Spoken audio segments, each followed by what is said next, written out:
Many people have a fear of heights, and for good reason. One wrong move could be deadly. One of our more distinct Cascades looks very intimidating, though it is a surprisingly approachable and fun climb. Join me in this adventure of climbing Mt Thielsen, the lightning rod of the Cascades. Thielsen is one of the southern Oregon Cascades. It is the highest point between McLaughlin and South Sister. It sits just north of our state's most popular park, Crater Lake. Even closer is Diamond Lake, and Mount Bailey sits on the other side. The trail starts off at Highway 138 and heads east towards the mountain. I always try to start summits as early as possible. That helps to avoid crowds as well as getting up the mountain before it gets too hot. There were also thunderstorms happening that night, so we wanted to avoid that. The summit trail is about 5 miles one way. Most of the mileage is an easy walk through the forest, but the terrain gets difficult towards the end.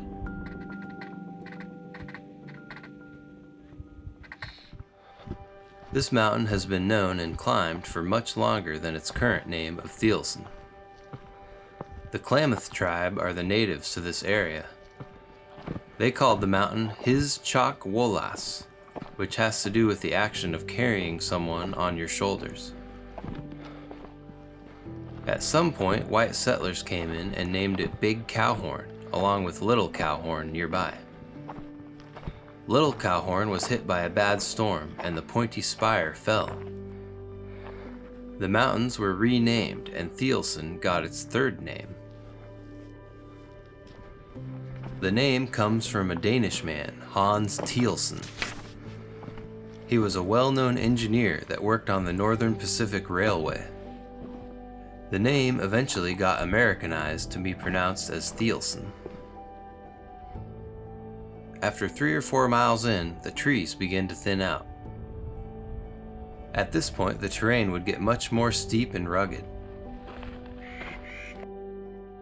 The thinned out trees were a familiar sight for Oregon mountains, the whitebark pine.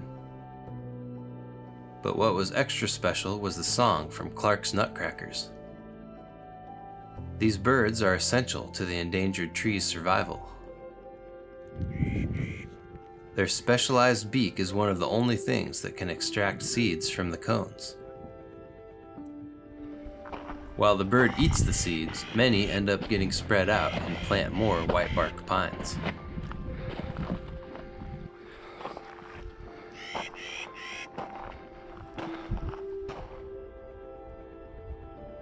Traveling up the steep scree ridge is a good time to appreciate the mountain's geology, because otherwise there isn't a lot of appreciation happening for this difficult terrain. Mt Thielsen is a shield volcano, which we usually think of as a more flat peak like Mount Bailey across the lake. Thielsen's steep and jagged slopes are a result of glacial erosion.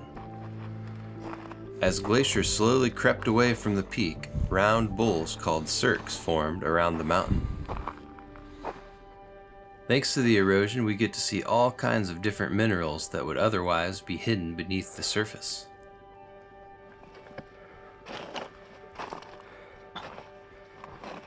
The steep summit pinnacle was formed by lava congealing right at the volcano's throat as the eruption was ending. Thanks to how the summit was formed, the rock is more solid than the often crumbly rock of other Cascades.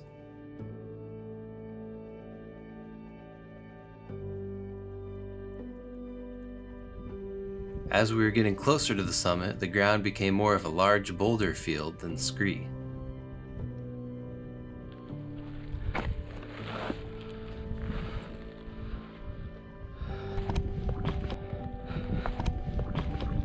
As the sun was just rising over the mountain, we were glad to have gotten an early start. This uphill part would have been much tougher with the heat.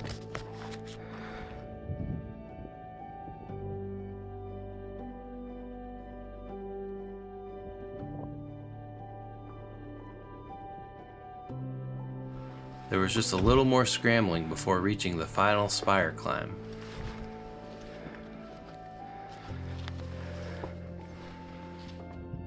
The area below the summit pinnacle is called Chicken Ledge.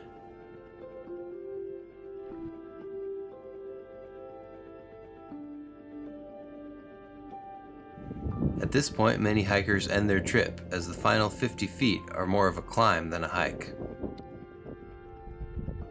In my experience on this mountain, about half the people that summit use ropes and half free climb. This couple traveled from across the country to climb Thielsen and had a good rope setup.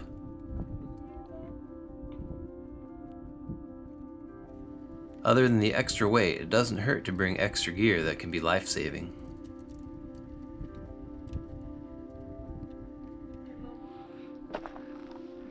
It is important to make a good decision and do what you are comfortable with rather than making the summit at all costs.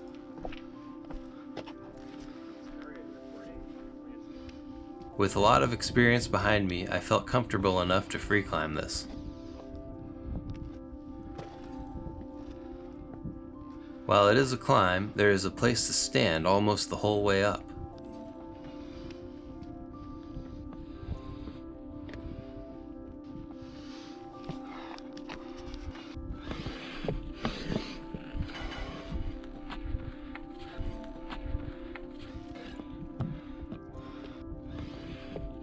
The climb is fairly easy to an experienced climber, but it is also very fun. Finding a route and using all of my body to safely make it up the mountain made me feel very alive. I think it's a really great thing to find activities that make you feel that way. It doesn't have to be an extreme sport, just something that occupies you and makes you think of nothing else.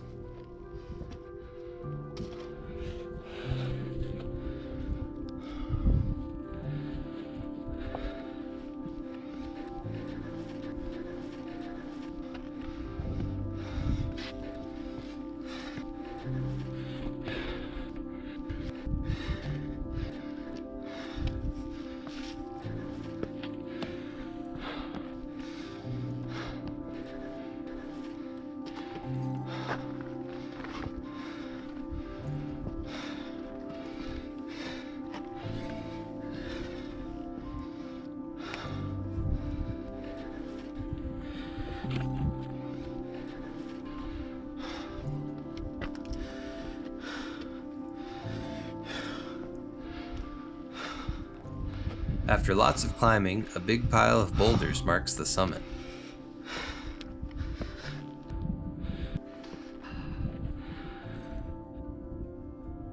The concentration, hard work, and the rewarding views make reaching the summit a special experience.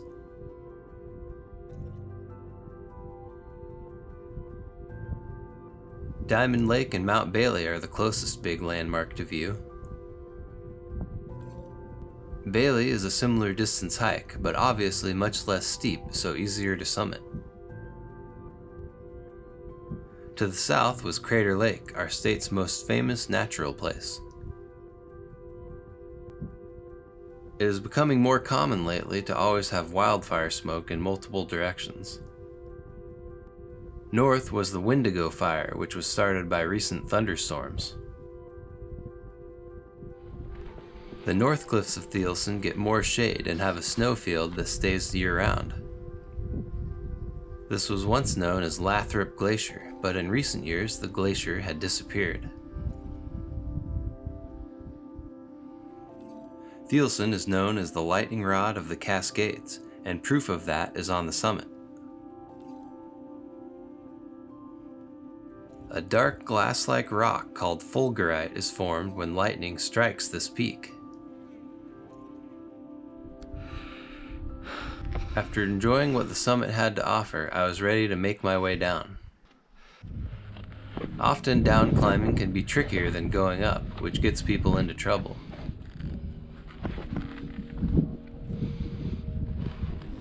Going up, you will see all the foot and handholds right in front of you, but they can be hard to see when down climbing. This wasn't too difficult going down, and I could see places to put my feet the whole way. That doesn't mean that Thielsen isn't dangerous. Thielsen has had its share of injuries, rescues, and deaths. All climbers should learn, prepare, and bring what they need for a safe journey.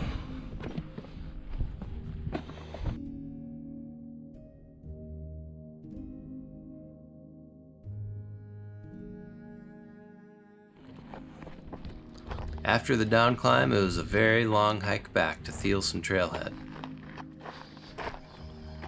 10 miles of hiking and a little climbing made for some hard work and a very fun day.